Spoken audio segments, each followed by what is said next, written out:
ఓం శాంతి. ఈ రోజుటి ఈ శిక్షణ కార్యక్రమానికి మీ అందరికీ అభినందనలు మరియు స్వాగతం. విత్తన శుద్ధి మరియు భూమిని శక్తిశాలిగా చేసే పద్ధతి, ఈ అంశంను తీసుకొని బ్రహ్మకుమారులు ఇప్పుడు మీ ముందున్నారు.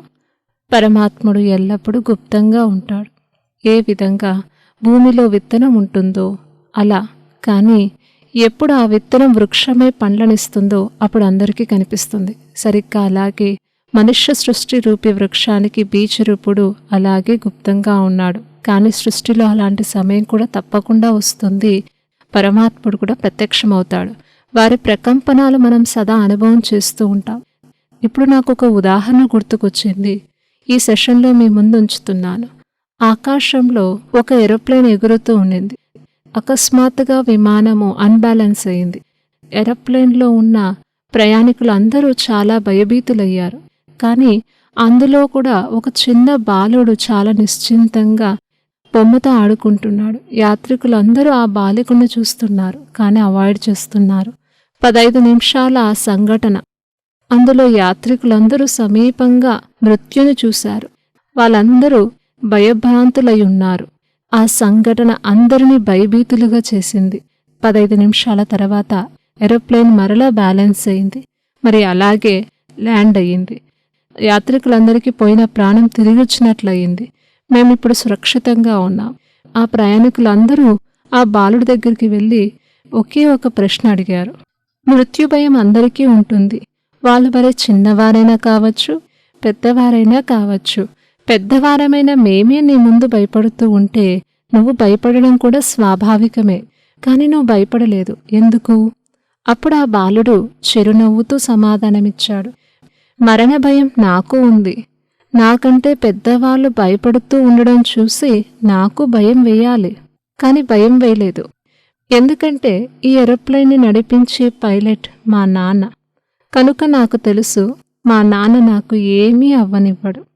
ఈరోజు సృష్టికాలంలో కూడా అదే సమయం జరుగుతుంది. తెలిసి తెలియక ఎంతమంది భయభీతులై ఉన్నారు. ఒక కనిపించని వస్తువు భయపడిస్తున్నప్పుడు అదృశ్య పరమాత్ముడు కూడా శక్తినిస్తాడు. కానీ దానికి ఆధారం మెడిటేషన్. ఎప్పుడు మనం ధ్యానం చేస్తామో అప్పుడు ఆ పరమాత్ముడితో కనెక్షన్ ఏర్పడుతుంది. అప్పుడు మనకి ఏ పరిస్థితిలో భయం అనిపించదు. ఎందుకంటే మనకు తెలుసు విత్తనం లోపల ఉన్నది. సమయం వచ్చినప్పుడు ప్రత్యక్షమవుతుంది. అందువలన శ్రేష్ఠ కర్మల బీజం వేసినప్పుడు మనం సదా నిశ్చితంగా ఉంటాం. కర్మల ఫలితంను చూసి భయపడం. ఈ అంశం తీసుకుని మీ ముందున్నాము. స్వర్ణిమ భారతదేశానికి ఆధారము శాశ్వత యోగిక వ్యవసాయమని నిన్నటి సెషన్లో మనం తెలుసుకున్నాం. ఈ రోజుటి సెషన్లో విత్తన శుద్ధి మరియు శక్తిశాలి భూమి, దీని గురించి తెలియచేసేందుకు జేపీ పంత్ యూనివర్సిటీ నుంచి సునీతా పాండే గారు మన సమక్షంలో ఉన్నారు. విత్తన శుద్ధి మరియు వైజ్ఞానిక ప్రయోగాలు ఎలా జరుగుతున్నాయి మరియు మనం ఎలా చెయ్యాలో దీని గురించి వారు మనకు తెలియజేస్తారు. మరి అలాగే ఏ విధంగా ఆధ్యాత్మికత విత్తనాలలో ఉత్పాదన శక్తి పెంచుతుందో దాని గురించి గౌరవనీయులైన సునీతా పాండే. ఓం శాంతి. ఈరోజు శాశ్వత యోగిక వ్యవసాయం, దీని ఆధారంగా ఏ విధంగా మనం బీజాన్ని మరియు భూమిని శాశ్వత రూపంగా బలశాలిగా ఎలా చేసుకోవాలి అనేది మన చర్చనీయాంశము. మన యొక్క గౌరవ ప్రధానమంత్రి గారు కూడా ఒక ముఖ్య ఫోకస్ చేస్తున్నారు. భారతదేశం ఇండిపెండెంట్ అనగా స్వీయ ఆధారిత దేశంగా అవ్వాలి. రైతుల యొక్క దిగుబడి రెట్టింపు అవ్వాలి. భారతదేశం స్వీయ ఆధారిత దేశంగా ఎప్పుడవుతుంది? ఎప్పుడైతే రైతులు స్వీయాధారితంగా అవుతారు మరియు రైతులు ఈ విధంగా తయారైనప్పుడే తప్పకుండా రైతులు సమృద్ధిగా అవుతారు. అప్పుడే దేశం కూడా సమృద్ధిగా తయారవుతుంది. దేశం స్వీయ ఆధారిత దేశంగా కూడా అవుతుంది. ఇప్పుడు మరి స్వీయ ఆధారిత రైతుని మనం చూసినట్లయితే అన్నిటికంటే మహత్వపూర్ణమైన విషయం నా ఆలోచనలో వస్తున్నది ఏంటంటే రైతుల యొక్క భూమి బలశాలిగా కావాలి.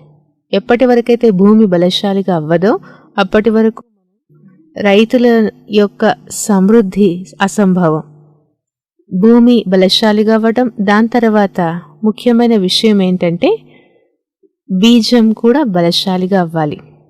మరియు బీజము భూమి ఇవి రెండు శక్తిశాలిగా అయినట్లయితే విపరీత పరిస్థితులు వచ్చినప్పటికీ వాతావరణ పరిస్థితుల అనుగుణంగా వాటిని రైతులు ఎదుర్కోగలుగుతారు. కావున రండి, ఈరోజు మనం ఈ సెషన్లో చూద్దాము ఈ శాశ్వత యోగిక వ్యవసాయం మాధ్యమంగా ఏ విధంగా బీజాన్ని మరియు భూమిని బలశాలిగా ఎలా చేసుకోవచ్చో చూద్దాం. ఎప్పుడైతే మనం శాశ్వత యోగిక వ్యవసాయం గురించి మాట్లాడతామో అందులో రెండు విషయాలు వచ్చేస్తాయి. ఏ విధంగా శబ్దాన్ని మనం విన్నట్లయితే యోగిక అని. యోగిక అంటే యోగం. యోగం అనగా ఎప్పుడైతే మనం రెండు వస్తువుల్ని కలుపుతామో దాన్నే యోగం అని అంటారు. ఇక్కడ మనం చూసినట్లయితే ఎప్పుడైతే రైతు పంటను పండిస్తాడో అప్పుడు అతడు మొట్టమొదట తన భూమి వైపు చూస్తాడు. భూమిని బలశాలిగా చేయటం కొరకు మనం అందులో భౌతిక శక్తి మరియు పారభౌతిక శక్తిని రెండింటిని కలుపుతాం. ప్రజాపిత బ్రహ్మకుమారి ఈశ్వరి విశ్వవిద్యాలయం యొక్క భాగస్వామ్య సంస్థ అయినటువంటి రాజ్యోగ ఎడ్యుకేషన్ అండ్ రీసెర్చ్ ఫౌండేషన్ యొక్క agriculture and rural development wing ఏదైతే ఉందో ఈ వింగ్ పరభౌతిక ఎనర్జీ ఏదైతే ఉందో దీనిపైన విశేషమైన పని చేశారు. ఈ విశ్వవిద్యాలయం దేశంలోని అనేక కృషి విశ్వవిద్యాలయాలకు వెళ్ళి అక్కడున్న అధికారులతో కలిసి ఎన్నో చర్చలు కూర్చుని చేయటం జరిగింది. దీని పరిణామ స్వరూపంగా మా వద్ద ఎలాంటి ప్రయోగాలు మేము సంపాదించామంటే దీని ద్వారా ఈరోజు మేము ఇక్కడ కూర్చొని మీకు చెప్పగలుగుతూ ఉన్నాం. ఏ విధంగా శాశ్వత యోగిక వ్యవసాయం ద్వారా మనం బీజాన్ని మరియు భూమిని బలశాలిగా చేయవచ్చు అనేది మేము మీకు చెప్పగలుగుతున్నాం. రైతుల్ని కూడా సమృద్ధిగా చేయవచ్చు. రైతులను స్వీయ ఆధారితులుగా, దేశాన్ని కూడా స్వీయ ఆధారిత దేశంగా తయారు చేయొచ్చు. బీజాన్ని బలశాలిగా చేయాలి. ఎలా చేయాలి రండి నేర్చుకుందాం. మేము కొన్ని ప్రయోగాలు చేశాం. బీజాన్ని బలశాలిగా చేయడం కొరకు భౌతికపరమైనటువంటి పద్ధతులు ఎన్నో ఉన్నాయి. అందులో చాలా పద్ధతులు ఉన్నాయి. సీడ్ ప్రైమింగ్ అని చెప్తూ ఉంటాం మనము. సీడ్ ప్రైమింగ్ వాటర్ సోకింగ్ ద్వారా చేస్తాం. నీటిలో మనం గింజలను నానబెడతాము. బీజానికి ఎన్నో రకాలైన ట్రీట్మెంట్ ఇస్తాం. రేడియేషన్ ఇవ్వచ్చు, వాటికి మ్యాగ్నెటిక్ థెరపీ ఇవ్వవచ్చు. బీజాన్ని మనం వృక్ష ఆయుర్వేదంలో రాయబడినటువంటి అనేక పద్ధతుల ద్వారా బీజాన్ని పవర్ఫుల్గా తయారు చేయొచ్చు. ఏ విధంగా బీజాన్ని మనం పాలలో నానబెట్టచ్చు, గోమూత్రంలో కూడా నానబెట్టచ్చు. ఇలా అనేక పద్ధతులు ఉన్నాయన్నమాట భౌతిక పరంగా. కానీ ప్రజాపిత బ్రహ్మకుమారి ఈశ్వరి విశ్వవిద్యాలయం వారు ఈ భౌతిక పద్ధతులతో పాటుగా పారభౌతిక శక్తులు ఆ విధుల ద్వారా వీటి రెండింటి సమ్మేళనం ద్వారా దాని పరిణామం చాలా మంచిగా వచ్చింది. పారభౌతిక విధులు ఏంటి ఇక్కడ? పారభౌతిక అనగా మెటాఫిజికల్. ఇది మన యొక్క ఆలోచనల ప్రకంపనలు. ఎప్పుడైతే మనం చాలా సుందరమైన శుద్ధమైన సంకల్పాలను క్రియేట్ చేస్తామో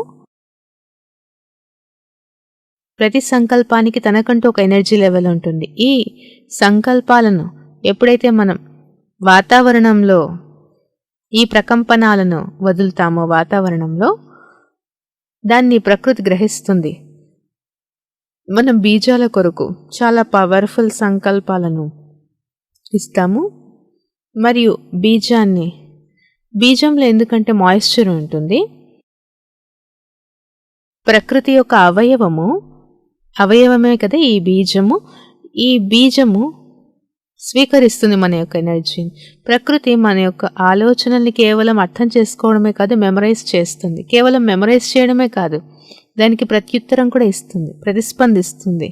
దీనికి ప్రూఫ్గా మన ప్రపంచంలో అనేక మంది వైజ్ఞానికులు, సైంటిస్టులు ఎన్నో పద్ధతుల ద్వారా మనకు అర్థం చేయించడానికి ప్రయత్నం చేశారు. ఇందులో ప్రముఖమైనటువంటి ఒక శాస్త్రవేత్త ఉన్నారు. వారు జపాన్కి సంబంధించి ఇమాటి మసారో. వీరు ఒక గొప్ప వైజ్ఞానికులు. వీరు ప్రూవ్ చేశారు అదేంటంటే నీరు మన ఆలోచనల్ని స్వీకరిస్తుంది, మన ఆలోచనల్ని స్వీకరించి ప్రత్యుత్తరం కూడా ఇస్తుంది. వాటిలో ఉన్నటువంటి క్రిస్టల్స్ ఏవైతే ఉంటాయో అవి విభిన్న రకాలుగా తయారవుతాయి. ఎప్పుడైతే మనం శుద్ధమైన పవర్ఫుల్ సంకల్పాలని మనం ఇస్తామో ఆ నీటిలో ఉన్న క్రిస్టల్స్ చాలా సుందరంగా తయారవుతారు. మీరు ఇప్పుడు ఈ చిత్రంలో చూస్తున్నారు.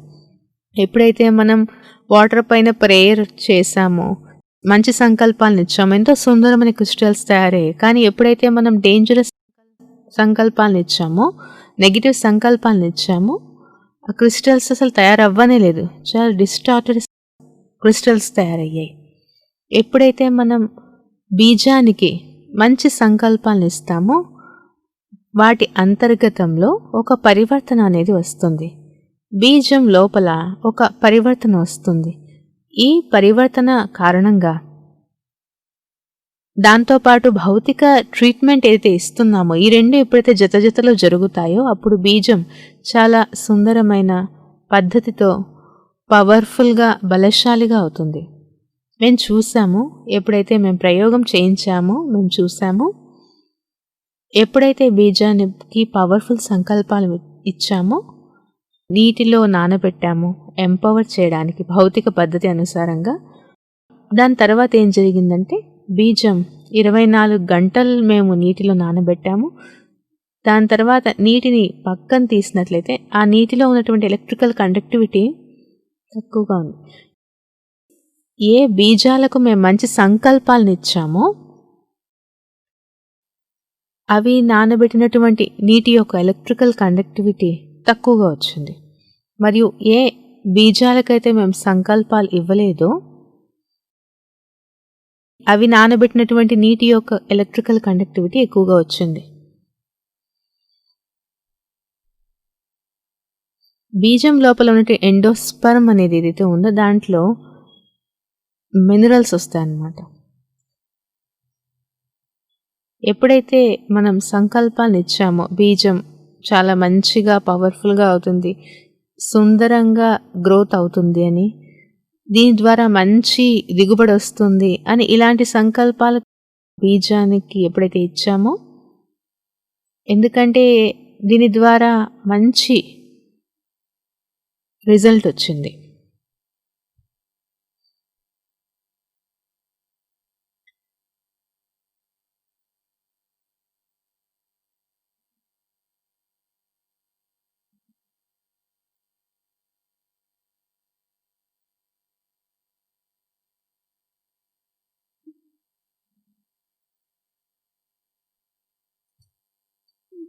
బీజం యొక్క ఏదైతే బయట ఉన్నటువంటి లేయర్ చాలా పవర్ఫుల్గా అయిపోయింది.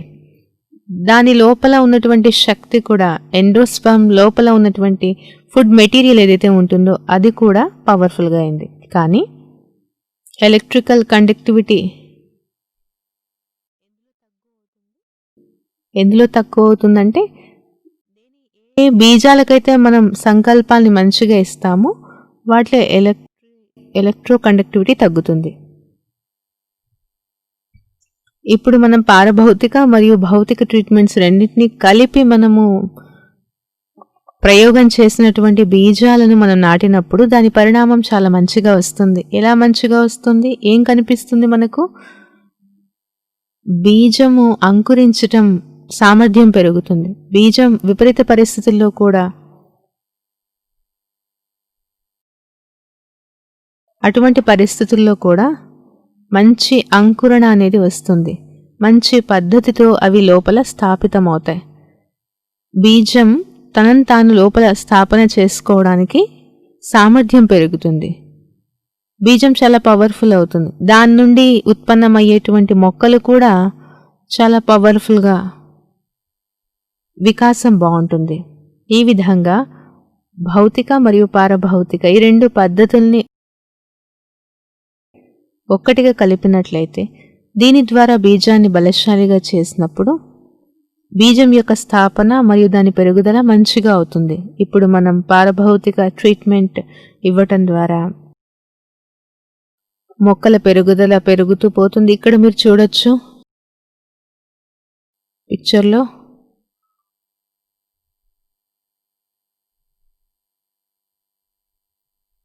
ఈ చిత్రంలో మీరు చూడొచ్చు ఏ విధంగా పారభౌతిక శక్తి BKRYM రాయటం జరిగింది. BK రాజయోగ మెడిటేషన్ ఆధారంగా శుద్ధమైన పవర్ఫుల్ సంకల్పాలను మనం ఎప్పుడైతే ప్రవాహితం చేశామో బీజాలకు అవి చాలా షూట్ లెంత్లో కూడా మనకు పెరుగుదల కనిపించింది.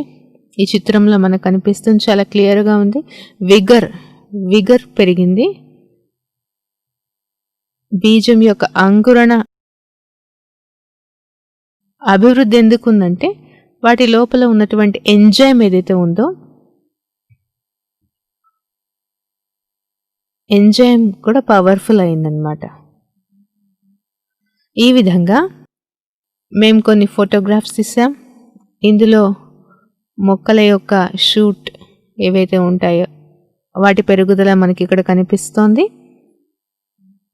ఎప్పుడైతే మనం బీజానికి మంచి సంకల్పం ఇవ్వలేదో అప్పుడు వాటి యొక్క షూట్ పెరుగుదల తక్కువగా కనిపిస్తుంది. శక్తిశాలి సంకల్పాలు ఇచ్చినటువంటి బీజాల షూట్ చాలా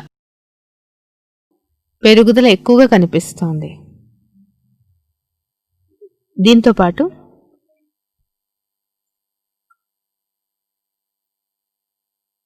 ఈ కార్యాన్ని పూర్తిగా కంపైల్ చేసి ఒక థీసిస్ రూపంతో దీన్ని తయారు చేసాం. దీని పేపర్ కూడా పబ్లిష్ అయింది. ఇక్కడ మీరు చూడొచ్చు ఏషియన్ అగ్రి హిస్టరీ అని. Yogic farming through Brahma Kumaris Rajayoga meditation and ancient technique for enhancing crop for farmers. ఈ పేపర్ ఈ కార్యం పైన ఆధారితమైనది. ఎప్పుడైతే మనం మెటాఫిజికల్ యోగం యొక్క ఎనర్జీని బీజానికి ఇచ్చామో ఏ విధంగా బీజం పవర్ఫుల్గా అయినా మనకి ఇప్పుడు అర్థమవుతోంది. ఇది మరొక ఫోటోగ్రాఫ్. ఇక్కడ మనం చూడొచ్చు కొంతమంది థీసిస్ మీద వర్క్ చేస్తూ ఉన్నారు. ఇంకా ఈ విధంగా అనేక ప్లాట్ఫామ్స్, అనేక యూనివర్సిటీస్లో వెళ్ళి ఈశ్వరీయ విశ్వవిద్యాలయం ఈ టెక్నిక్ని అనేక మందికి తెలియచేయడం జరిగింది. అంతిమంలో నేను ఇదే చెప్పాలని కోరుకుంటున్నాను. రాజయోగ ఎడ్యుకేషన్ రీసెర్చ్ ఫౌండేషన్ యొక్క అగ్రికల్చర్ అండ్ రూరల్ వింగ్ మాధ్యమం ద్వారా రైతులను యోగిక శిక్షణ ఇచ్చి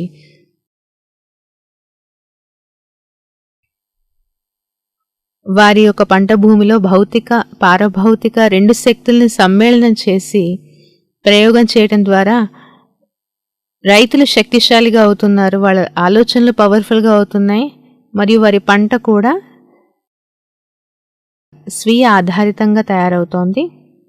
ఎందుకంటే ధరతి మరియు బీజం రెండు పవర్ఫుల్గా అవుతున్నాయి. కావున నేను అందరినీ కూడా ఆహ్వానం చేస్తున్నాను, సోదరులందరినీ కూడాను భౌతిక మరియు పారభౌతిక ఈ రెండు రకాలైనటువంటి పద్ధతుల్ని మీరు ఉపయోగించి రైతులు సమృద్ధిగా అవ్వాలి. దేశాన్ని కూడా స్వీయ ఆధారిత దేశంగా సమృద్ధిగా తయారు చేయాలి. మన దేశం పూర్వం వలె ఒక బంగారు పిచ్చుకగా ఒకప్పుడు ఉన్నట్లుగా ఇప్పుడు మళ్ళీ తయారవ్వాలి. పునః మళ్ళీ ఆ ఉన్నతమైన స్థాయిని చేరుకోవాలి. ఎంత స్థాయి కంటే ఉత్తమమైనది వ్యవసాయమే అని. అన్నింటికంటే చాలా మంచి ఉత్తమమైన బిజినెస్ అంటూ ఏదైనా ఉందంటే అది వ్యవసాయమే. ఇందులో ఒక బీజం వేలాది బీజాలని ఉత్పన్నం చేస్తుంది. కావున ప్రతి ఒక్క రైతు భౌతిక పారభౌతిక పద్ధతుల్ని ఉపయోగించి తమ బీజాన్ని బలశాలిగా చేసుకోవచ్చు. ప్రజాపిత బ్రహ్మకుమారి ఈశ్వరీయ విశ్వవిద్యాలయం వారు చాలా కృషి విశ్వవిద్యాలయాలకు వెళ్ళి చాలా వ్యాఖ్యానాలు ఇచ్చారు. సెమినార్స్ ద్వారా వర్క్షాప్స్ ద్వారా ఈ విషయాన్ని అనేక మందికి తెలియచేశారు. ఈ విషయాన్ని ప్రచారం చేశారు, ప్రసారం చేశారు. ఇది కేవలం ప్రసారం వరకు మాత్రమే కాదు. ఈ విశ్వవిద్యాలయంతో ఎవరైతే రైతులు సంబంధంలో ఉన్నారో వారందరూ కూడా ఈ విధి ద్వారా తమ బీజాన్ని ట్రీట్ చేస్తున్నారు. చాలా మంచి పరిణామాలను కూడా వాళ్ళు చూస్తూ ఉన్నారు. ఇప్పుడు ఇంకా దీని గురించి చాలా పరిశోధన చేయాల్సి ఉంది. చాలా సంవత్సరాలు దీనిపైన పరిశోధన చేసి చాలా మంచి డేటా జనరేట్ అవుతుంది. కానీ రైతుల ద్వారా చాలా సుందరమైనటువంటి రిజల్ట్స్ ఇక్కడ తెలుస్తూ ఉన్న ఈ యొక్క వ్యవసాయ పద్ధతిని ఉపయోగించడం ద్వారా ఈ పద్ధతి ద్వారా మట్టిని కూడా బలశాలిగా చేయాలి. ఎందుకంటే మట్టి కూడా ప్రకృతియే. ఇందులో చాలా ప్రకృతికి సంబంధించిన కణాలున్నాయి. దీని గురించి మంచి సంకల్పాలు ఎప్పుడైతే మనం రచిస్తామో అప్పుడు మళ్ళీ భూమి లోపల ఉన్నటువంటి శక్తి జాగృతమవుతుంది. భూమి మన సంకల్పాల్ని స్వీకరించడానికి రెస్పాన్స్ ఇస్తుంది. భూమి లోపల చాలా మైక్రో ఆర్గానిజమ్స్ ఉన్నాయి. ఆ మైక్రో ఆర్గానిజమ్స్ కార్యక్షమత పెరుగుతుంది, వాటి సంఖ్య పెరుగుతుంది. కృషి విశ్వవిద్యాలయాల్లో ప్రయోగాల ద్వారా చూడడం జరిగింది. ఎప్పుడైతే మేము వెళ్ళి అక్కడ యోగ ప్రకంపనాలను నేలకిచ్చామో భూమికి, వాటిలో మైక్రో ఆర్గానిజమ్స్ యొక్క సంఖ్య పెరిగింది. దీంతోపాటు భౌతిక పద్ధతుల ద్వారా భూమిని శక్తిశాలిగా చేయటం కూడా ఇంపార్టెంట్. ఎందుకంటే భౌతిక పారభౌతిక రెండింటి యొక్క పద్ధతుల్ని మనం ఇంటిగ్రేట్ చేసినప్పుడు మనకు మంచి పరిణామాలు లభిస్తాయి. ఈ పద్ధతి ద్వారా మా యొక్క రైతు సోదరులు రాజయోగ ఎడ్యుకేషన్ అండ్ రీసెర్చ్ ఫౌండేషన్కి సంబంధించినటువంటి రూరల్ వింగ్ ఉన్నటువంటి రైతులు ఈ ప్రయోగం ద్వారా, యోగ ప్రయోగం ద్వారా నిరంతరం తమ యొక్క పంటల్లో అభివృద్ధిని చూస్తూ ఉన్నారు. కావున నేను మిమ్మల్ని అందరినీ కూడా ఆహ్వానం చేస్తున్నాను. ఇతర రైతులు కూడా ఈ పద్ధతిని ఉపయోగించి దాని రిజల్ట్ను మీరు చూడవచ్చు. ఇప్పుడైతే భారతదేశాన్ని స్వీయ ఆధారిత దేశంగా తయారు చేయడానికి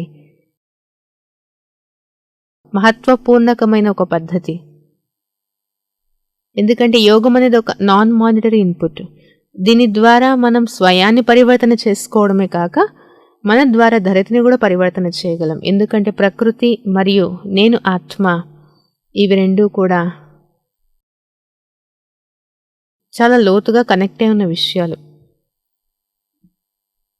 నేను ఎంపవర్ అయితే ప్రకృతిని కూడా నేను కంటిన్యూస్గా ఎంపవర్ చేయగలుగుతాను. మరియు ప్రకృతి ఎంపవర్ అయినప్పుడు దాని లోపల చాలా ఇమ్యూనిటీ ఉంది.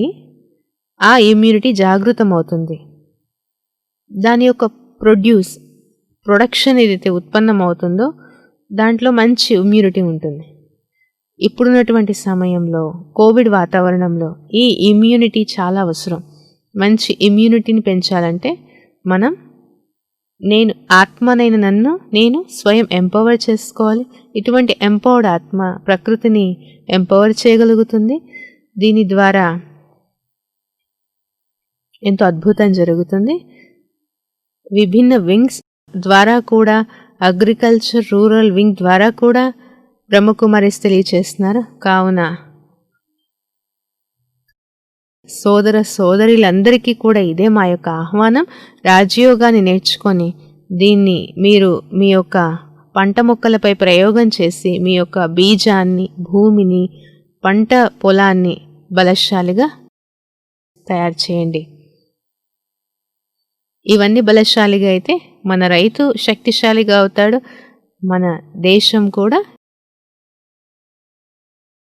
శక్తిశాలి. చాలా చాలా ధన్యవాదాలు గౌరవనీయులైన సునీత అక్కయ్య గారికి.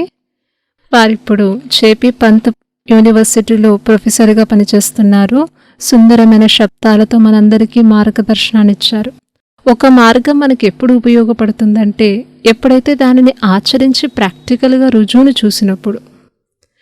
భూమిని శక్తిశాలిగా చేసే పద్ధతి ప్రాసెస్ తెలియచేసేందుకు బికే భోలానాథ్ అన్నయ్య వ్యవసాయ విభాగంలో ముఖ్య సభ్యుడు మన ముందుకు రాబోతున్నారు. మరి అలాగే వారు మనకు భూమిని శక్తిశాలిగా చేసేందుకు విధి ఏమిటి, ఎంతవరకు విధి తెలియదో అంతవరకు సిద్ధి లభించదు అనేది సత్యము. ఇప్పుడు మనము భోలానాథ్ అన్నయ్య ద్వారా తెలుసుకుందాము భూమిని శక్తిశాలిగా చేసుకునే పద్ధతి. ఈరోజు శాశ్వత యోగిక వ్యవసాయ శిక్షణ కార్యక్రమానికి మీకు అందరికీ స్వాగతం. ఈ రోజు మేము మీకు మన పంట భూమిని శక్తివంతంగా అంటే సారవంతంగా చేసుకునే విధానం గురించి తెలియజేస్తాము. వైజ్ఞానికులు చెబుతారు 25% ఖనిజ పదార్థాలు, 25% గాలి, 25% నీటి శాతము, 5% సేంద్రియ కర్బన పదార్థాలు ఉంటే దాన్ని సారవంతమైన భూమి అంటారని వైజ్ఞానికులు తెలియజేశారు. ఈరోజు మన పంట భూమిని సారవంతంగా చేసుకోవటానికి వృక్ష ఆయుర్వేద విధానాన్ని ఎలా ఉపయోగించవచ్చు మీకు తెలియజేస్తాము. సోయాబీన్ లో ఉన్నటువంటి ప్రోటీన్లు ఇంకా మిగతా పోషకాల కారణంగా మన పంట భూమిలో ఉన్నటువంటి సారాన్ని కలిగించే జీవాణువుల సంఖ్య చాలా చక్కగా వృద్ధి అవుతుంది. మన పంట మొక్కలకు కావలసిన ద్రవ్యాలు కూడా చక్కగా అందుతాయి. బియ్యంలో ఉన్నటువంటి కార్బోహైడ్రేట్స్ కూడాను ఈ పంట భూమిలో కార్బోహైడ్రేట్లను శాతాన్ని పెంచుతుంది. దాని వలన వైట్ రూట్స్ కూడా చక్కగా వృద్ధి అవుతాయి. నిరోగిగా శక్తిశాలిగా మొక్కలు పెరుగుతాయి. దీన్ని మనం ఉపయోగిస్తున్నప్పుడు ఎప్పుడు కూడా మేము డిఏపిని ఎన్పికి ఇలాంటివి కూడా మేము ఉపయోగించలేదు. యూరియా కూడా ఉపయోగించలేదు. అయినా కూడా చాలా మంచి ఉత్పత్తి మాకు కలుగుతూ ఉంది. సోయాబీన్ మేము పిండిగా చేసి ఉపయోగిస్తూ ఉంటాము, లేదా రాత్రంతా నానబెట్టి రుబ్బేసి కూడా మేము కంపోస్ట్ గా దీనికి ఉపయోగించడానికి వాడుతూ ఉంటాము. చూసే వాళ్ళైతే రసాయనిక ఎరువులు మీరు ఉపయోగించారు కాబట్టి మంచి రిజల్ట్ వచ్చింది అంటుంటారు. కానీ వృక్ష ఆయుర్వేదంలో చెప్పినటువంటి విషయాల ఆధారంగానే మేము అతి తక్కువ ఖర్చుతో ఈ సోయాబీన్ పిండిని లేదా సోయాబీన్ రుబ్బి దీన్ని మేము కంపోస్ట్ గా వేస్తూ ఉన్నాము. చాలా మంచి ఫలితాలను దీని వల్ల మాకు లభిస్తూ ఉన్నాయి. మనం వృక్ష ఆయుర్వేదం ఆధారంగా సేంద్రియ ఎరువును ఎలా తయారు చేసుకుంటామో ఇక్కడ మనం చూద్దాము. సేంద్రియ ఎరువును తయారు చేసుకోవటానికి 200 లీటర్ల పరిమాణం ఉన్నటువంటి ఒక ప్లాస్టిక్ డ్రమ్మును లేదా సిమెంట్ తొట్టిని తీసుకోవాలి. ఇంకా కాస్త పెద్దది డ్రమ్ అయినా పర్వాలేదు. కనీసం 1 ఎకరానికి ఒకసారి ఉపయోగించడానికి 200 లీటర్ల జీవామృతాన్ని తయారు చేసుకోవటానికి ఈ డ్రమ్ము మనకు సరిపోతుంది. ఈ డ్రమ్ములో మొదట మనం 20 లేదా 25 లీటర్ల నీళ్లు తీసుకోవాలి. నీళ్లను తీసుకున్న తర్వాత ఇందులో దేశీ ఆవు పేడను మనం నీళ్లలో కలిపి స్లరీగా తయారు చేసుకోవాలి. ఇవి 10 కేజీల ఆవు పేడ. నీళ్లలో కలిపినటువంటి ఈ స్లరీని నీళ్లలో వేసి కలుపుకోవాలి.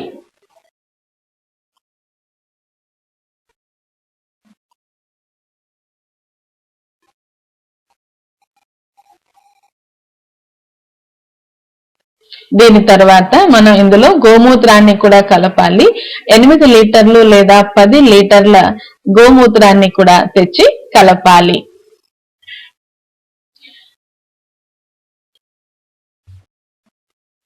గోమూత్రం తర్వాత మనము 2 కేజీల బెల్లముని నీళ్ళలో కలిపి తయారు చేసుకున్న ద్రావణాన్ని ఈ డ్రమ్ములో వేసి కలపాలి. ఇది బెల్లం నీళ్లు. 1 కేజీ లేదా 2 కేజీలు కొంచెం ఎక్కువ తక్కువైనా పర్వాలేదు. బెల్లం మీకు అందుబాటులో లేకపోతే చెరుకు రసాన్ని కూడా ఉపయోగించుకోవచ్చు, లేదా సపోటా లాంటి తీయటి ఫలాల జ్యూసును కూడా ఉపయోగించుకోవచ్చు. దీని తర్వాత 5 కేజీల సోయాబీన్ ఒక రాత్రంతా నానబెట్టి బాగా రుబ్బుకున్నటువంటి ఈ ద్రావణాన్ని కూడా మనం ఉపయోగించుకోవాలి. ఇందులో వేసి చక్కగా కలియబెట్టుకోవాలి. ఇది 5 కిలోల సోయాబీన్ తో తయారు చేసిన పిండి. మొత్తం అంతా చక్కగా తీసి ఈ డ్రమ్ములో వేసుకోవాలి.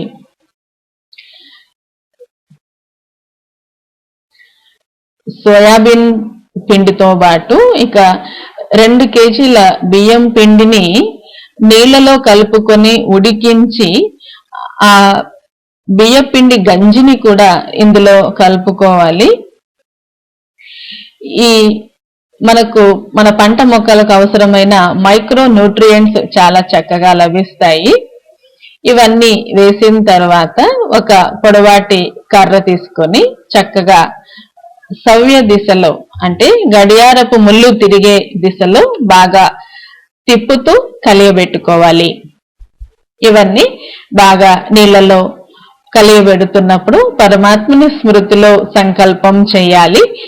ఈ ద్రావణము నా పంట భూమికి మంచి సారాన్ని ఇస్తుంది, పంట మొక్కలకు అవసరమైన రోగ నిరోధక శక్తిని అందిస్తుంది. భగవంతుని శక్తి వైబ్రేషన్లు మన సంకల్పాల ద్వారా ఈ ద్రావణంలో వాటిని మనం నింపవచ్చు. ఇక ఈ డ్రమ్ములో మనం నీళ్లు నింపాలి. పైనుండి 6 ఇంచీల ఖాళీ స్థలం ఉంచుతూ మిగతా డ్రమ్మును నీళ్లతో మనం నింపిన తరువాత మందముగా ఉన్న ఒక గోనె సంచితో కప్పి ఉంచాలి. ఈ డ్రమ్మును మనం చెట్టు నీడలోనే ఉంచుకోవాలి, లేదా దీనికోసం నీడను ఏర్పాటు చేసుకొని కూడా ఉంచవచ్చు. పట్ట వేసిన తరువాత దీన్ని చక్కగా ఒక తాడుతో కట్టి ఉంచుకోవాలి. లోపల ఈ ద్రావణం తయారవుతున్నప్పుడు ఉత్పన్నమయ్యే వాయువులు బయటకు వెళ్లిపోవటానికి ఈ పట్ట చక్కగా ఉపయోగపడుతుంది. లోపల ఫర్టిలైజర్ గా తయారవుతున్నప్పుడు ఉపయోగమయ్యే బ్యాక్టీరియా చీకటిగా ఉన్నప్పుడే చక్కగా పనిచేస్తాయి. కాబట్టి దీన్ని కప్పి ఉంచాలి. ఉదయము సాయంత్రం మాత్రమే ఈ పట్టను తీసి మనం ఒక కర్రతో దీన్ని చక్కగా మళ్ళీ కలియబెట్టి మళ్ళీ పట్టతోనే కప్పి ఉంచాలి. ఇది ద్రావణం తయారవటానికి వర్షాకాలం కొంచెం ఎక్కువ సమయం పడుతుంది, అంటే 10-12 రోజులు పడుతుంది. ఎండాకాలంలో అయితే చాలా త్వరగానే తయారవుతుంది, 5-6 రోజుల్లోనే తయారు కావచ్చు. ఇందులో మనం సోయాబీన్ కూడా వేసాము. 10 రోజుల పాటు ఫర్మెంటేషన్ ఇది జరుగుతుంది, మంచి ఫర్టిలైజర్ గా తయారవుతుంది. తయారైన ఈ ద్రావణాన్ని డ్రిప్ ద్వారా మనం ఇవ్వచ్చు. అలా ఇవ్వాలి అంటే వడగట్టుకొని మనం వాడుకోవాల్సి వస్తుంది. లేదంటే ఇక్కడ గమనించండి, ఈ డ్రమ్ములో మేము అడుగున ఒక కుళాయిని ఏర్పాటు చేశాము. ఆ కుళాయిని పంట నీళ్లకు కలిపేస్తే సరిపోతుంది. లేకుంటే ఒక బకెట్ లో మనం తీసుకొని పంట భూమి తడిగా ఉన్నప్పుడు మగ్గులతో డబ్బాతో మనం పోసుకోవచ్చు, లేదా స్ప్రే ద్వారా కూడా వీటిని మనం స్ప్రే చేసుకోవచ్చు. దీని వలన మంచి జీవాణువుల సంఖ్య వృద్ధి అవుతుంది. ఇందులో మనం ఉపయోగించినటువంటి దేశీయ ఆవు గోమూత్రము మరియు బెల్లము ఇంకా సోయాబీన్ కారణంగా మన పంట భూమి సారం చాలా బాగా పెరుగుతుంది. భూమిలో బయోలాజికల్ క్రియలు చాలా చక్కగా జరుగుతాయి. వర్షాకాలంలో అయితే అలాగే వేసేస్తూ ఉంటాము, లేదా ఎండాకాలంలో పంట మొక్కలకు నీళ్లు వదిలినప్పుడు ఆ నీటితో పాటు దీన్ని ఇచ్చేస్తూ ఉంటాము. రసాయనిక ఎరువులు ఉపయోగించే వాళ్ళ కంటే మాకు ఎక్కువ ఫలసాయం దీని ద్వారానే అందుతూ ఉంది. ఇది నెలకో 2 నెలలకో అని కాకుండా ప్రతి 15 రోజులు లేదా 10 రోజులకు ఒకసారి ఈ ద్రావణాన్ని తయారు చేసి ఇవ్వాల్సి ఉంటుంది. 1 ఎకరానికి సరిపోయేలాగా 200 లీటర్ల ద్రావణాన్ని మేము ఈ డ్రమ్ములో ఒక్కొక్కసారి తయారు చేసుకుంటూ ఉంటాము. నత్రజని, కర్బన పదార్థాలు మన భూమికి కావలసిన మోతాదులో ఈ ద్రావణం ద్వారా అందుతాయి. వృక్ష ఆయుర్వేదం ద్వారా మేము ఈ ఫర్టిలైజర్ ని తయారు చేస్తున్నాము.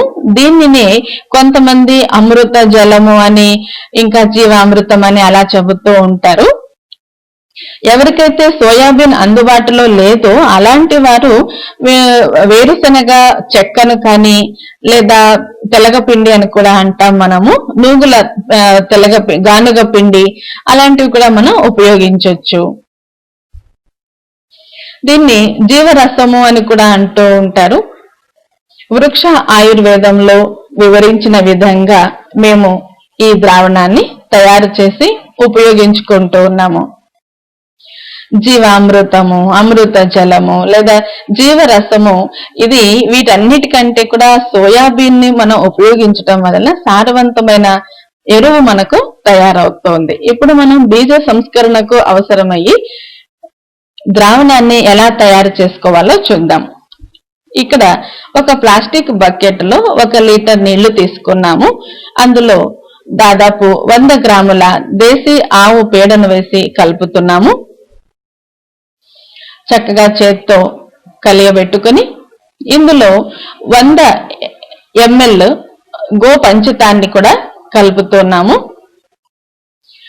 దీని తర్వాత 20 గ్రాముల బెల్లమును నీళ్లలో కలిపి ఉపయోగిస్తూ ఉన్నాము. అందుబాటులో లేకపోతే 50 ml చెరుకు రసాన్ని ఉపయోగించాలి. దాని తర్వాత 200 మిల్లీలు పలుచటి మజ్జిగను కూడా మేము వాడుతున్నాము. ఆ తర్వాత ఇందులో ఇది సున్నము మెత్తగా పొడి చేసుకుని ఆ సున్నమును కూడా మేము ఉపయోగిస్తూ ఉన్నాము. ఇవన్నీ కూడా మనం ఒక కర్ర తీసుకొని చక్కగా గడియారపు దిశలో కలియబెట్టుకోవాలి. ఇలా కలియబెడుతున్నప్పుడు కూడా పరమాత్మని స్మృతిలో ఒక శ్రేష్టమైన సంకల్పం చేయాలి. ఈ ద్రావణము మనం తయారు చేశాము కదా, ఈ బీజామృతం అనే ఈ ద్రావణము మన విత్తనానికి చాలా చక్కగా సహయోగం ఇస్తుంది, పంట మొక్కలకు రోగ నిరోధక శక్తిని పెంచుతుంది అని మంచి ఆలోచనలు, శ్రేష్టమైన ఆలోచనలు చేస్తూ మనం దీన్ని తయారు చేసుకోవాలి. దీన్ని ఒక మందపాటి గోనె సంచితో కప్పి ఉంచాలి. 2 గంటల తరువాత ఈ ద్రావణాన్ని మనం ఉపయోగించుకోవచ్చు. చెప్పాలంటే ఈ ద్రావణాన్ని 2 రోజుల తర్వాత కూడా ఉపయోగించుకోవచ్చు. కనీసం 12 గంటలైనా ఈ ద్రావణం తయారు కావటానికి సమయం పడుతుంది. కానీ మనకు త్వరగా వేసుకోవాలి, ఉపయోగించుకోవాలి అనుకుంటే దాన్ని మనం 2 గంటల సమయమైనా ఇలాగా నీడలో ఉంచుకోవాలి. ద్రావణం తయారైన తర్వాత విత్తనాలను తీసుకొని ఆ విత్తనాలపై ఈ ద్రావణాన్ని కొద్దిగా చిలకరించాలి. కొద్దిగా చిలకరిస్తూ ఈ విత్తనాలను మనం నెమ్మదిగా తడుపుకోవాలి. ఇవి సోయాబీన్ విత్తనాలు. చేతితోనే ఈ ద్రావణాన్ని చిలకరించాలి, అలాగే చేతితోనే మనం కలుపుకోవాలి. ఈ ద్రావణం విత్తనాలకు బాగా పట్టుతుంది. ఈ ద్రావణంతో విత్తనాలు తడిచిన తరువాత కిందికి పైనకు చక్కగా కలియబెట్టుకుంటూ విత్తనానికి చుట్టూ ఈ ద్రావణం అంటుకునేలాగా బాగా కలియబెట్టుకుని తర్వాత నీడలో ఒక గోనె సంచి పైన ఈ విత్తనాలన్నిటినీ చక్కగా ఆరబెట్టుకోవాలి. చేత్తో పలుచగా నెరిపితే చక్కగా ఇవి ఆరతాయి. ఇవి ఆరటానికి 5-10 నిమిషాలు సరిపోతుంది. ఆ తరువాత వీటిని విత్తటానికి తీసుకోవచ్చు. ఒకసారి మనం బీజామృతాన్ని వీటికి పట్టించిన తరువాత 10-15 రోజుల వరకు కూడా మనం విత్తనాన్ని విత్తుకోవచ్చు. ఒకవేళ వీలు కాక ఇంకా ఆలస్యమైతే ఈ విత్తనానికి మరొకసారి బీజామృతాన్ని త్వరగా తయారు చేయవచ్చు. దీంతో పాటు అయితే చాలా మంది ట్రైకోడర్మా, రైజోబియం, అజటోబాక్టర్ అనేటువంటి బ్యాక్టీరియా కల్చర్లను కూడా ఉపయోగిస్తూ ఉంటారు. ఇక్కడ మనం ఈ ద్రావణంలో దేశీయ ఆవు పేడను ఉపయోగించాం కాబట్టి అలాంటి కల్చర్లు ఏవి కూడా మనం తెచ్చుకుని దీనికి పట్టించాల్సిన అవసరం ఉండదు. ఇక ఇంతకు ముందుగానే మనం విన్నట్టు బీజ సంస్కరణ కోసం మెడిటేషన్ ద్వారా ఎలా చేయాలో ఆ విధానాన్ని కూడా మీరు ప్రయోగించవచ్చు. మన పెద్దవాళ్ళు చక్కగా విత్తనాలను పూజించి ఉపయోగించేవారని కూడా విన్నాం కదా. ఇప్పుడు మనము మన పంటలోనే ఉండేటువంటి కలుపు మొక్కలను ఉపయోగించి మనం చక్కటి ఎరువును ఎలా తయారు చేసుకోవచ్చో చూద్దాము. మీరు చూస్తున్నటువంటి ఈ మొక్కలు ఇలాంటివన్నీ కూడా వేస్టేజ్ అని రైతులు భావిస్తూ ఉంటారు. ఇది పంట పొలంలో కలుపు మొక్కలుగా ఉంటుంది. ఈ కలుపు మొక్కలను లేదా ఇంకా ఏ విధమైన కలుపు మొక్కలనైనా సరే మనం వేర్లతో సహా తీసివేసి దీన్ని ఫర్టిలైజర్ తయారు చేసుకోవటానికి మనం ఉపయోగించవచ్చు. ఈ వేర్ల పైన ఉండేటువంటి బ్యాక్టీరియా కూడా మనకు కంపోస్ట్ తయారు చేసుకోవటానికి చాలా చక్కగా ఉపయోగపడుతుంది. దీంట్లో ఎన్పికే పోషకాలు మన పంట మొక్కలకు అందుతాయి.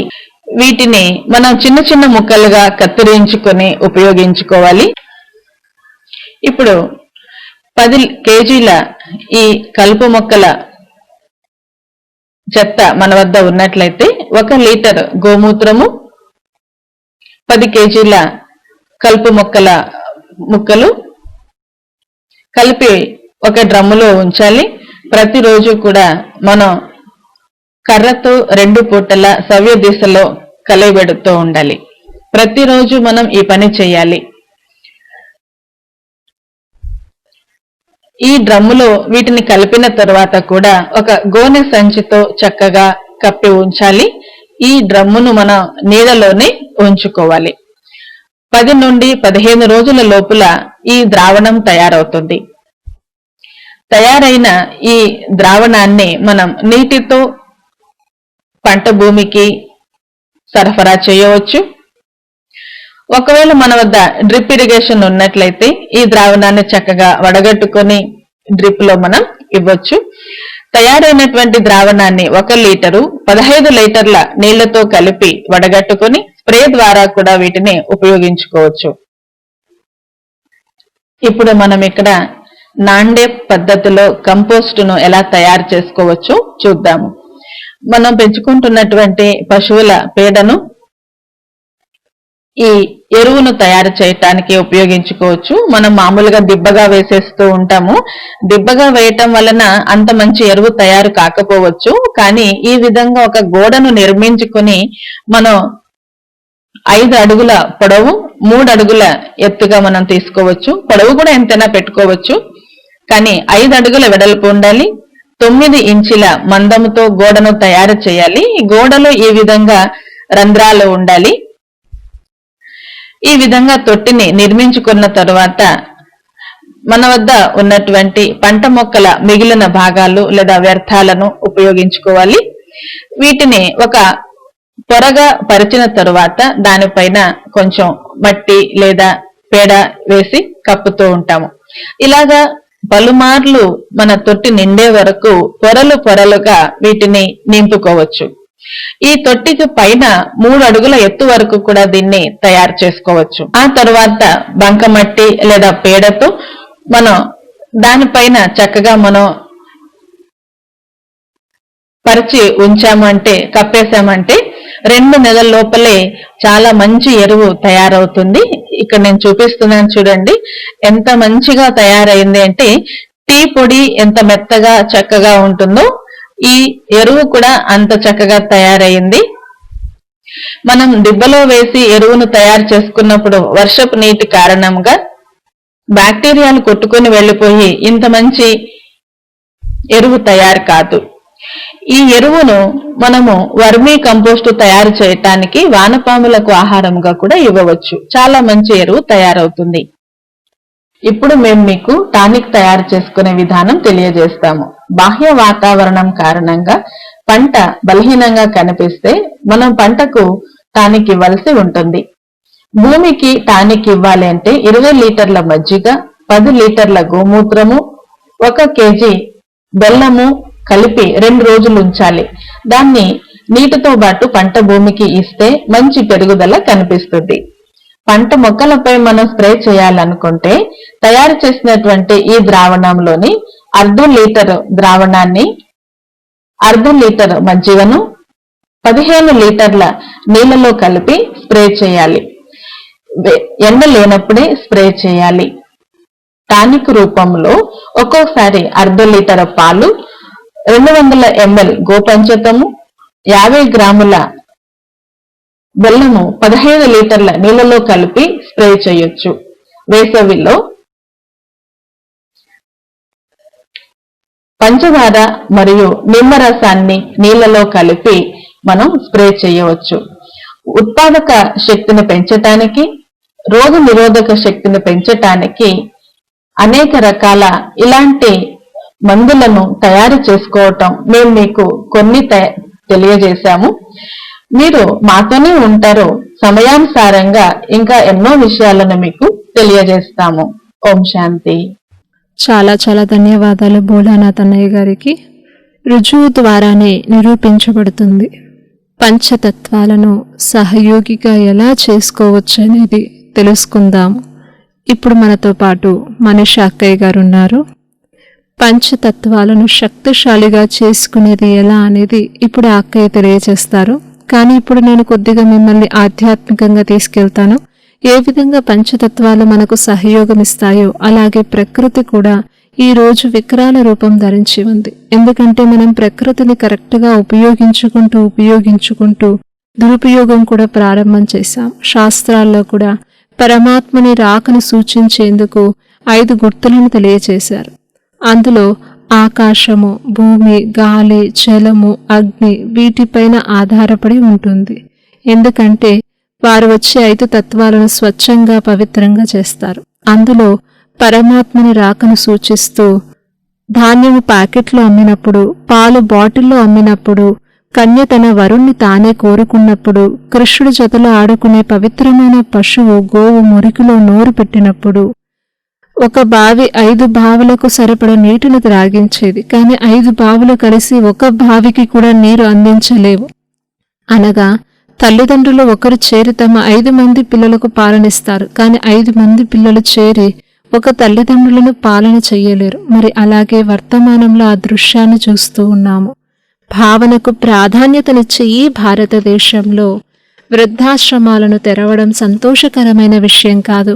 ఎప్పుడు ఈ పంచతత్వాలు మనకు సహయోగిగా అవుతాయో అప్పుడు మానవులలోని ఈ తత్వాలు కూడా శుద్ధమవుతాయి. సతోగుని ఆత్మలు ఆ విధి ద్వారానే ఆ విధిపూర్వకంగా వాస్తవిక రూపంలో వస్తారు. విధి ద్వారానే సిద్ధి కలుగుతుంది అనేది సత్యం. ఇప్పుడు నేను ఆహ్వానిస్తున్నాను మనీషా అక్కయ్య గారిని. వారు వచ్చి పంచతత్వాలను శుద్ధి చేసే విధి అందరికీ తెలియజేస్తారు. మనీషా అక్కయ్య. స్వీయ ఆధారిత కొరకు విశేషంగా నిన్నటి నుండి ట్రైనింగ్ మొదలైంది. ఏ విధంగా నిన్న మనం చూసాం సూక్ష్మ పర్యావరణం యొక్క మహత్వం ఏంటి. ఈరోజు మనం చూస్తున్నాం వ్యక్తి లేదా మన జీవితంలో ప్రకృతికున్న మహత్వం ఏంటి. సృష్టి యొక్క రచనాత్మక కార్యంలో విశేషంగా ప్రకృతి యొక్క యోగదానం ఎంతగానో ఉంది. దాని కారణంగానే సంపూర్ణ సృష్టిలో సమన్వయత ప్రాప్తించింది. కావున మన జీవితంలో కూడా ప్రకృతికి అనన్య అసాధారణ మహత్వము ప్రాప్తించింది. ఆది కాలం నుండి సృష్టిలో ప్రకృతి ఎంతో సహయోగమిచ్చింది, సంతోషమనే సహయోగమిచ్చింది. కానీ ఈరోజు మనం చూస్తున్నాం ప్రకృతి మన కొరకు ఏమిస్తోంది, మనం ప్రకృతి కొరకు ఏమిస్తున్నాం. ప్రకృతి మన కొరకు ధాన్యం ఇస్తోంది, ఆక్సిజన్ ఇస్తోంది. ప్రతి క్షణం ప్రతి గడియ మనల్ని మంచిగా చేసేందుకు అది ప్రయత్నిస్తోంది. కానీ మనం దానికి యూరియా మాధ్యమంగా కీటక నాశకాల మాధ్యమంగా విషాన్నిస్తున్నాం. కానీ అది ఫిల్టర్ చేసి మన జీవితాన్ని మంచిగా చేసే ప్రయత్నం చేస్తోంది. కావున ప్రకృతి మన కొరకు ఒక వరదానమే. కానీ మనం ప్రకృతి కొరకు ఏంటి, ఇది ఆలోచించాల్సిన విషయం. కావున మొదట మనకు ప్రకృతికి మధ్య రిలేషన్ ఏంటి, ఎలాంటి రిలేషన్ ఉంది, ఆ రిలేషన్ని ఎలా మనం బాగు చేసుకోవాలి, ఆ సంబంధాన్ని ఎలా బాగు చేయాలి అని అర్థం చేసుకోవాల్సిన అవసరం ఉంది. కావున గాయనం కూడా ఉంది. ప్రకృతికి మనకు మధ్య పరస్పరంలో చాలా లోతైన సంబంధముంది అని. ఎప్పుడైతే ఆత్మ మరియు ప్రకృతి మధ్య పరస్పర కలయిక జరుగుతుందో అప్పటి నుండి జీవన యాత్ర ప్రారంభమవుతుంది. ఎక్కడైతే ప్రకృతి మరియు ఆత్మ వేరువేరుగా అయిపోతాయో అక్కడ మన జీవన యాత్ర సమాప్తమవుతుంది. ఇంతగా మనకు ప్రకృతికి మధ్య చాలా ఉన్నతమైన లోతైన సంబంధం ఉంది. కావున ప్రకృతి యొక్క చిన్న రూపమే ఈ శరీరం, అదే ప్రకృతి యొక్క పెద్ద రూపమే ఈ వ్యవసాయం. కావున నేను మీ అందరినీ ఒక ప్రశ్న అడగాలనుకుంటున్నాను. రైతు సోదరీ సోదరులైన మీకైతే పంట పొలమే కర్మక్షేత్రం. మరి ఈ పంచతత్వాల కర్మక్షేత్రం ఏది అని ఎప్పుడైనా ఆలోచించారా? ఎందుకంటే వ్యవసాయంలో కూడా పంచతత్వాలు సరైన మోతాదులో ఉపలబ్ధమవుతేనే, అందుబాటులో ఉంటేనే మన పంట బాగా వెలువడుతుంది. అనగా పంచతత్వాలకు కర్మక్షేత్రం కూడా వ్యవసాయమే. కావుననే మన జీవితంలో మరియు వ్యవసాయంలో హాఫ్ పార్ట్నర్ ఎవరు అంటే విశేషంగా ఈ ప్రకృతియే. మరి కొంచెం ఆలోచించండి. ఎప్పుడైతే నీటి బిందువు నీటిలో ఎప్పుడైతే పడుతుందో అప్పుడు దాని తరంగాలు నీటిలో నిర్మింపబడవు అనేది అసంభవం. అదేవిధంగా మన మనస్సులో ఏ ఆలోచనలైతే రచింపబడతాయో, అనగా మనకు ప్రకృతికి మధ్య లోతైన సంబంధం ఉంది.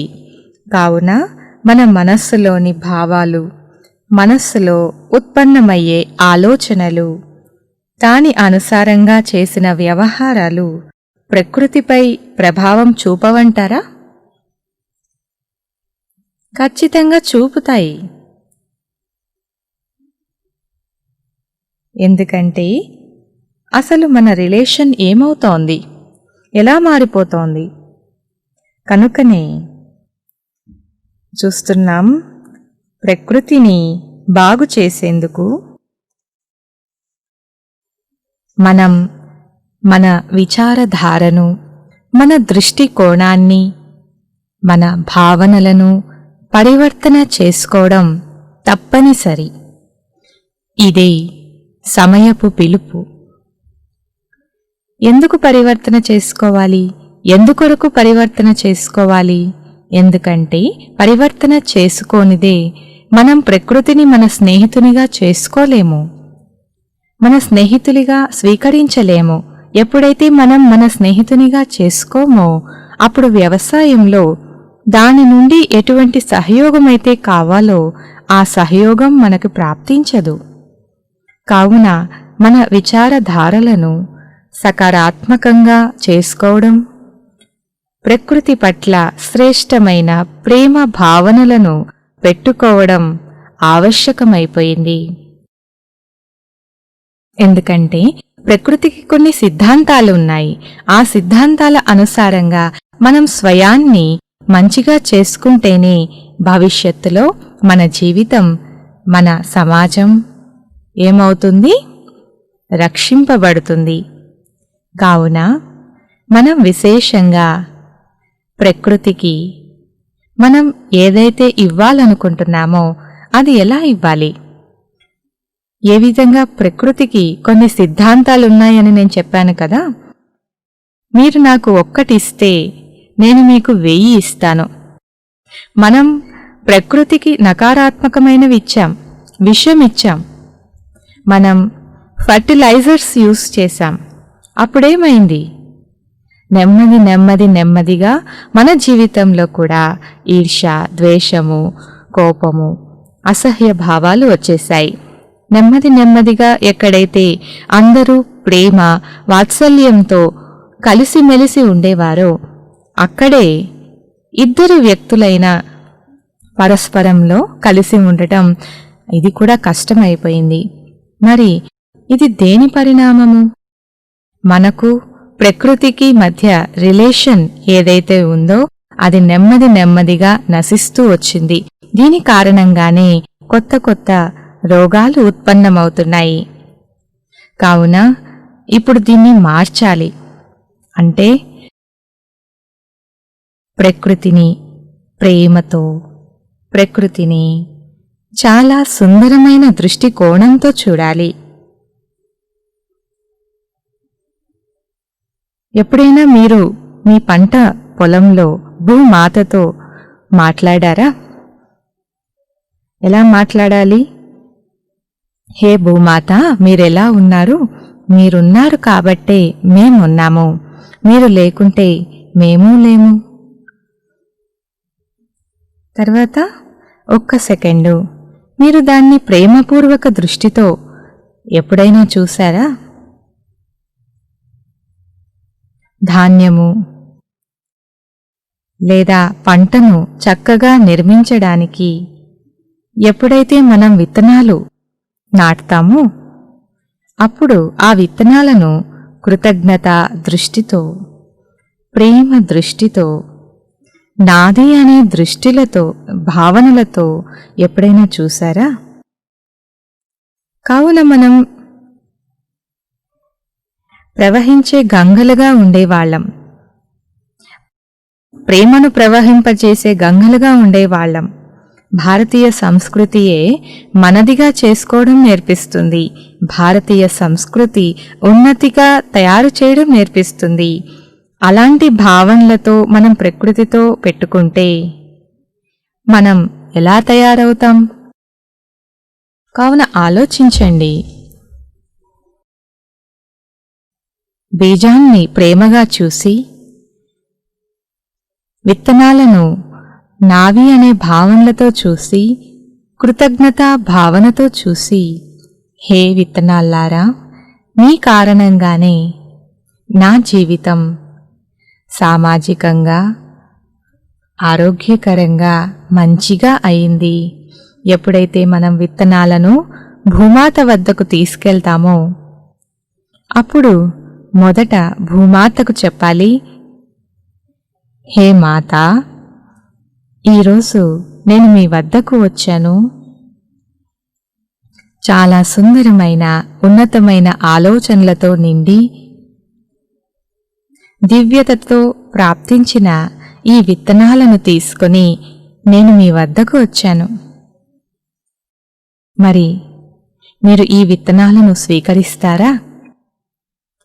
వీటి ద్వారానే సృష్టి మంచిగా తయారవుతుంది, ఉన్నతంగా గొప్పగా అవుతుంది. అప్పుడు ఇక భూమాత తన ఒడిని చాచి ఏ విధంగా మొదట యశోదామాత శ్రీకృష్ణుణ్ణి తన ఒడిలోకి తీసుకుందో, ఎంత ప్రేమతో నిండిన భావనతో ఒక్కొక్క బీజము భూమాత ఒడిలో ఇమిడిపోతోంది అని మీరెప్పుడైనా అనుభవం చేశారా? ఆ ఒక్కొక్క బీజము సంతుష్టతను, ప్రేమను, సొంత వారనే భావనను అనుభవం చేసుకుంటున్నాయి. భూమాత కూడా చాలా సంతోషంగా కనిపిస్తోంది. అలాగా మిగిలిన 4 తత్వాలు దానికి సహయోగమిస్తున్నాయి, ఊగుతూ ఉన్నాయి, ఆనందభరితమవుతున్నాయి. ఇలాంటి అనుభూతిని ఎప్పుడైనా చేశారా? ఇలా ఎప్పుడైతే మనం అనుభవం చేస్తామో అప్పుడు ఒక ఉన్నతమైన సంబంధం, ఒక లోతైన సంబంధం మనకు ప్రకృతికి మధ్య ఏర్పడిపోతుంది. ఎప్పుడైతే మనకు ప్రకృతికి మధ్య ఇలాంటి సంబంధం ఏర్పడుతుందో అప్పుడు ఎలాగైనా ఏ విధమైన ప్రకృతిలో అలజడులు వచ్చినా, చిన్న పెద్ద పరిస్థితులు వచ్చినా అయినప్పటికీ మనకు ఏ విధమైన నష్టము జరగదని మాకు గ్యారెంటీ ఉంది, నమ్మకం ఉంది. ఇంకా ప్రకృతి మనకు సహయోగమిస్తుంది, సహయోగిగా అవుతుంది. ఎందుకంటే ఎంతైతే మన శ్రేష్ఠ భావనలు, ప్రేమ ప్రకృతితో జోడింపబడుతుందో అప్పుడు వృక్షాలు కూడా చాలా మంచి సహయోగమిస్తాయి.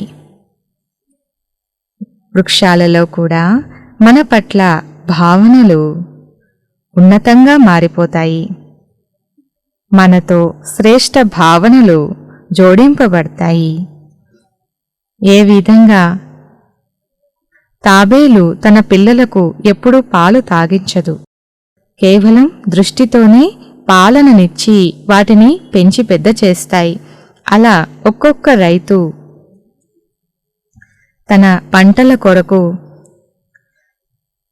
ప్రకృతి కొరకు ఇలాంటి ఉన్నత దృష్టితో, శ్రేష్ఠ భావనతో, నాది అనే భావనతో పాలన చేసినట్లయితే నిజంగా ఆ తాబేలులాగే మంచిగా పంట కూడా పెరుగుతుంది.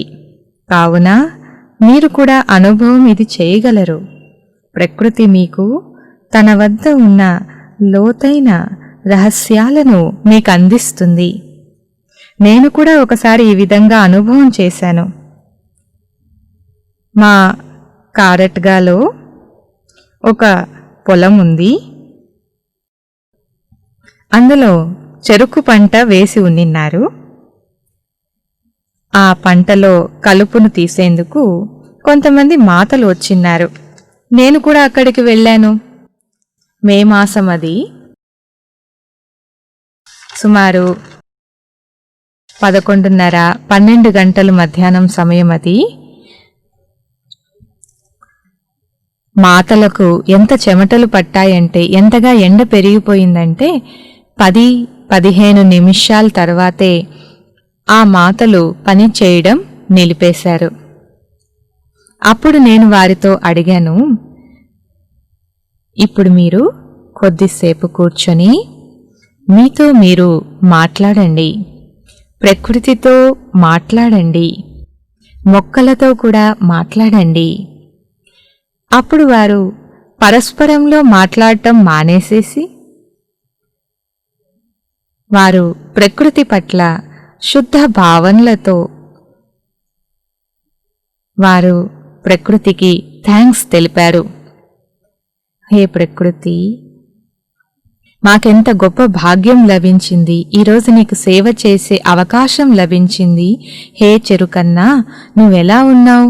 ఈరోజు నీ చుట్టుపక్కలున్న ప్రాంతమంతా శుభ్రపరిచి వేర్ల వరకు మీకు ఆక్సిజన్ చేరవేసేందుకే మేమిక్కడ సేవ చేస్తున్నాం. పని చేస్తున్నామనే భావనతో కాకుండా సేవా భావన ఏర్పరచుకున్నారు. ఎప్పుడైతే సేవా భావనను ఏర్పరచుకున్నారో అప్పుడు ఒక ఇంద్రజాలంలా అయిపోయింది. అక్కడి పూర్తి వాతావరణమంతా మారిపోయింది. వేడి గాలిలన్నీ తమ ముఖాన్ని తిప్పుకొని వెళ్ళిపోయాయి. శీతల పవనాలు వీయడం ప్రారంభమైంది. 10 నిమిషాల్లోనే ఎండ కారణంగా పని నిలిపేసిన ఆ మాతలు 2:30 వరకు పని చేశారు. కాని అదేదో 10 నిమిషాల పనిలా వారికి అనుభవమైంది. ఇంకా 3 గంటలకు వారికి బస్సు ఉందని గుర్తు చేయాల్సి వచ్చింది. అప్పుడు వారు పని ఆపేశారు. కావున ఆలోచించండి, మన శుద్ధ భావనలు, మన శుద్ధమైన ఆలోచనలు ఎప్పుడైతే ప్రకృతితో జోడింపబడతాయో అప్పుడు ప్రకృతి కూడా మనతో మంచిగా కనెక్ట్ అవుతుంది.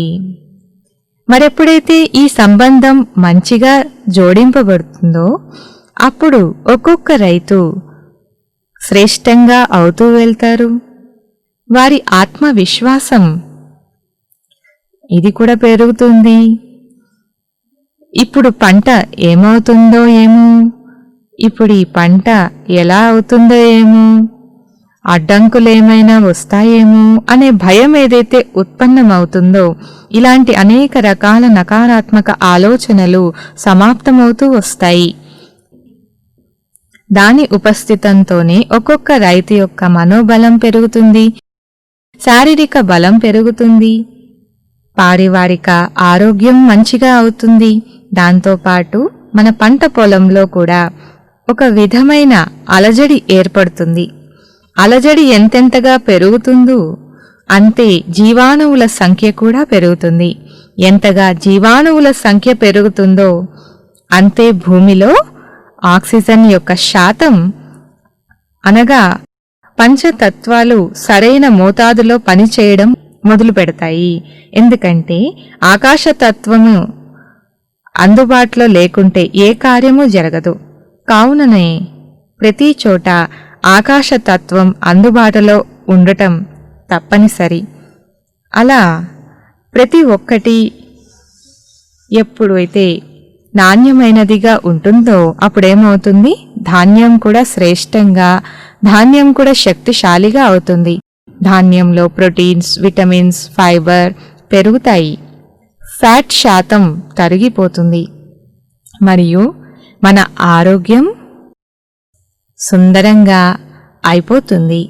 మన మనోబలం శక్తిశాలిగా మారిపోతుంది.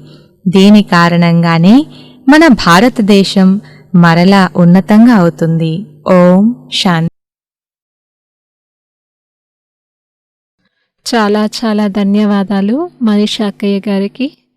హృదయపూర్వకంగా మన ముగ్గురి అతిథులకు అభినందనము, స్వాగతము మరియు ధన్యవాదాలు. చాలా సుందరమైనటువంటి విషయాలను తెలియజేస్తూ ఏ విధంగా రైతు ప్రతి సమస్యకు సమాధానం తన ఆలోచనతో చేయవచ్చు అనేది తెలియజేశారు.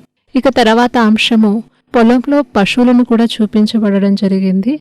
గోపాలన, పంట మార్పిడి, వ్యవస్థాపన, అదేవిధంగా పశువులు ఉండడం కూడా భారతీయ సంప్రదాయము, సంస్కృతిని సూచిస్తుంది. పంటలలో కూడా మంచి పంటను చేతికి అందించడంలో మనకు అవి మిత్రులు. మనం ఈ విషయాలు తర్వాత సెషన్లో తెలుసుకుందాము. అంతవరకు ఓం శాంతి.